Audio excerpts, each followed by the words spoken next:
The syrupy sweetness of the jamuns invited other visitors too. A pair of squirrels who lived in a nearby bamboo grove came regularly to nibble at the fruits. Scores of beautiful blue bottles flitted around the tree, settling every now and then to drink nectar from the fruits.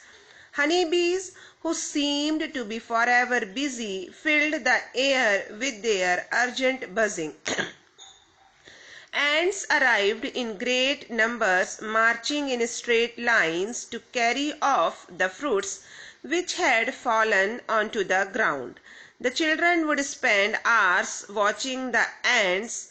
They marveled at the discipline with which these hardy little creatures toiled, carrying loads many times their own weight.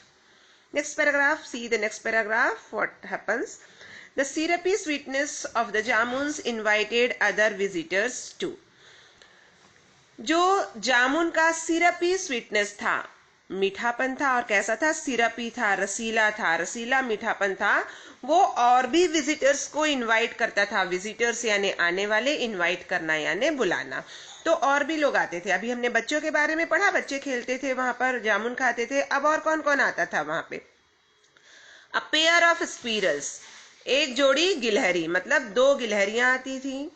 Who lived in a near by bamboo groove, वो पास के bamboo groove में रहती थी. Bamboo यानी बांस, groove जो झुंड रहता है बांस का, छोटा सा जंगल टाइप का, गार्डन टाइप का. तो वहां पे गिलहरियां रहती थी. वहां से वो जामुन के पेड़ में जामुन खाने आती थी. Came regularly to nibble at the fruits, और रेगुलरली मतलब लगातार आती थी वो फलों को खाने के लिए. Scores of beautiful blue bottles flitted around the tree, settling every now and then to drink nectar from the fruits. Blue bottles एक प्रकार की मक्खी को बोलते हैं हम. कई प्रकार की मक्खियां होती हैं, तो ब्लू बॉटल्स नाम की जो मक्खियां हैं उनका पूरा झुंड आता था, और वो पूरा झुंड वहां पे जामुन के पेड़ से रस चूसता था वहां पे बैठ के. तो वहां पे कई सारी मक्खियां भी आती थी जो जामुन के पेड़ से, फलों से रस चूसती थी. हनी बीज, who seemed to be forever busy, filled the air with their urgent buzzing. और कौन आता था? हनी बीज, मधुमक्खियां आती थी जो हमेशा बिजी दिखाई देती है. मधुमक्खियां के ऊपर कहानी भी है, वो कविताएं भी है छोटे बच्चों की, बिजी बी. तो वो हमेशा बिजी रहती है, ऐसा लगता है हमेशा काम कर रही है, छत्ता बना रही है, फलों से रस ले लेके आ रही है. तो हनी बीज जो हमेशा बिजी दिखाई देती हैं, वो वहां की जामुन के आसपास की हवा को अपनी अर्जेंट बजिंग साउंड से, जब मक्खी भिन भिनाती है तो जो आवाज आती है इस टाइप की, उसको बजिंग साउंड बोलते हैं. तो वो बजिंग साउंड से उस एयर को भर देती थी. Ends arrived in great numbers, और चींटियां जो थी वो बहुत सारी संख्या में आती थी, बहुत सारी चींटियां आती थी वहां पे. Marching in straight lines to carry off the fruits which had fallen on to the ground. और सारी चींटियां कैसे चलती थी? एक स्ट्रेट लाइन में, सीधी रेखा में चलती थी, और जो जमीन पे फल पड़े रहते थे उसको वो उठा के लेके जाती थी.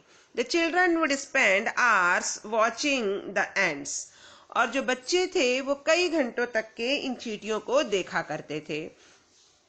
They marveled at the discipline with which these hardy little creatures toiled, carrying loads many times their own weight.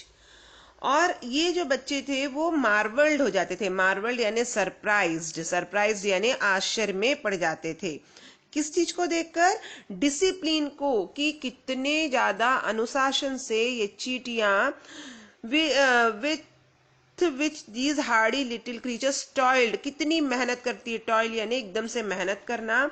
और carrying loads many times their own wait, और ऐसा वजन उठाती थी जो उनके वजन से कई गुना ज्यादा है. आप लोग भी देखे होंगे, चींटियां कई सारी चीजें खींच के ले जाती रहती है. चींटियों में बिल्कुल भी वजन नहीं होता है. हमको आश्चर्य होता है कि अपने वजन से कितने गुना, गेहूं भी अगर एक दाना है या चावल का भी एक दाना है, वो चींटी के वजन से ज्यादा होता है, तब भी चींटी उसको खींच के ले जाते रहती थी. तो इस तरह से बच्चे देखते थे कि कैसे ये चींटियां मेहनत कर रही है और कैसे लेकर जा रही हैं.